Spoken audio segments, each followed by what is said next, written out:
It'll do. How you doing, everybody? Welcome back to Monkey Shan Lab. I'm sorry I've been so low energy the last couple of days trying to keep up with the Halloween schedule. Has also probably had its own little bit of a psychic effect. So I'm here to maybe make a minor and small talk about that. But also I've got stuff.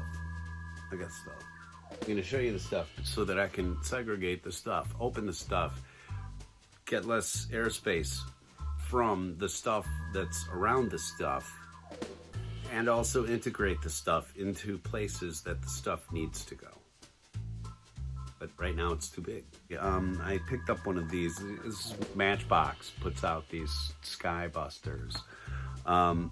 They have, military aircraft, they have civilian aircraft. I don't buy a lot of the military stuff, although I think this F-18 was definitely from the same place. So I figured where better than to pick up a biplane. So this is really pretty neat. I love multi-wing design.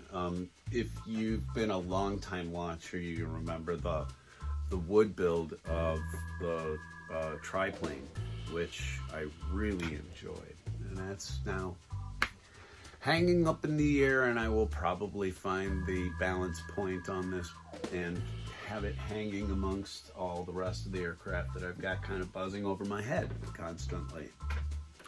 And not just because the airport is several miles away.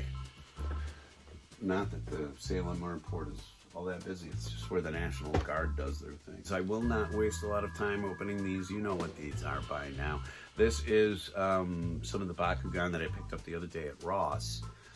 Remember, kids, if you play the long game and you are patient, most things come to you in this hobby, whether you are out hunting for them or whether you end up going to the flea market and finding them later on down the line. And a lot of the time you can get them for cheaper. If you have been following along with us, the Bakugan thing is its own black hole of collecting. I mistakenly have warped several of our friends with this now too. Like Andre has actually picked up things and sent them to me, and of course we poisoned Rusty's garage with them. My main attraction to these originally was the mechanical nature of them and how the how the little monsters were then turned into spherical things. If you're a first time viewer or you've never really seen one of these opening day things before, I'm just doing an opening thing, and then I will give you, without my involvement, just a nice little camera coast over everything so that you can get a good look at everything. But this Trino, obviously a tri-pronged rhino, also folds up into a ball. I also found this Deca. Okay, these Decas are a gigantic version of the Bakugan, and now that I have these three, I have three of these, one in each: the Dark faction, the Fire faction, and the Planet. I don't know. You don't know either. Here, let me just open this. Oh, good Lord! This thing can come in and just.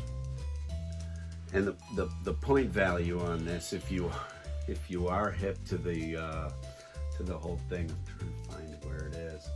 They're usually printed on them somewhere. Anyway, is that cool or what? It kind of pops out of that ball, and I've got three of them.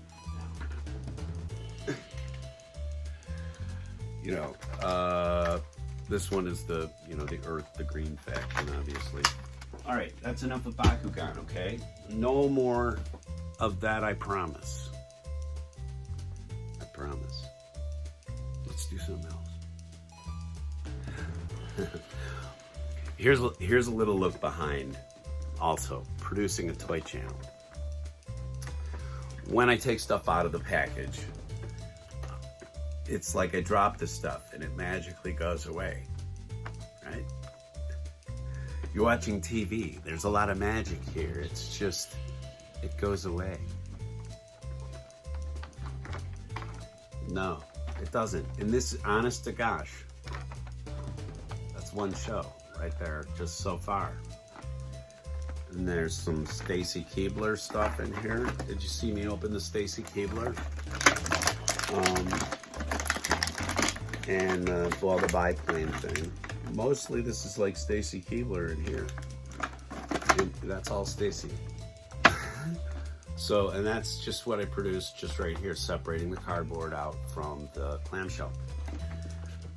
It's not something that we are wonderfully comfortable with in the process of producing this. But this is the airspace I'm talking about too. All of that stacked together, it creates a dramatic amount of crap. And it takes up a lot of room. So as I'm opening things and I'm just sort of like, you know, making this this toy magic run right before your very eyes, this is what winds up on the floor.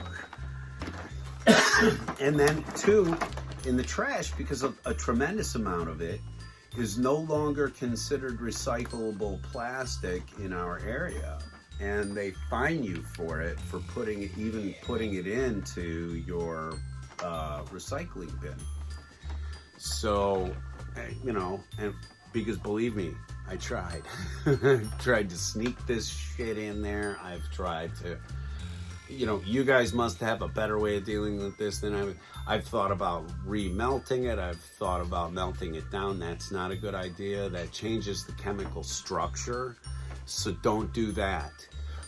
You can't set fire to this stuff. You can't remelt it. You can't reshape it. The best thing that I could think about doing, and what I considered doing for a little while, was to make masks and or armor out of it. Like, you know, taking pieces and cutting them to the shape, and then you spray paint over it and lacquer over it and stuff, put foam behind it. That's the only thing that I could think artistically to try to do with this stuff. And the problem with that is that you build up so much of it that your family, friends, and neighbors all start to wonder if you belong on the show Hoarders. Now, I say that for a little bit of entertainment value. If you've never seen the show Hoarders, it's about people who have a very serious disorder, so I'm not making fun of hoarders. But we, in my process of saving this plastic at one point, had a couple of garbage bags filled with it out in the backyard area. And our daughter came over to look around for something, and she came in and said, "Mom, what's going on out there with you guys? Why are you saving every piece of plastic?" And she was genuinely concerned for the right reason. I mean, look at me. You know, would you think that I'm competent? Anyway, this is all going in the trash. It makes me feel like shit. It does. So I would love for a chemist out there to come up with some way that we as citizens could deal with this plastic as to reshape it, retreat it, reuse it. If it could be melted down into a brick form, we could use it to make the basis of like mud dwellings that would last a while. You know what I mean? I mean, it just something other than this. Anyway, soapbox to the side. I have an ABBA song stuck in my head.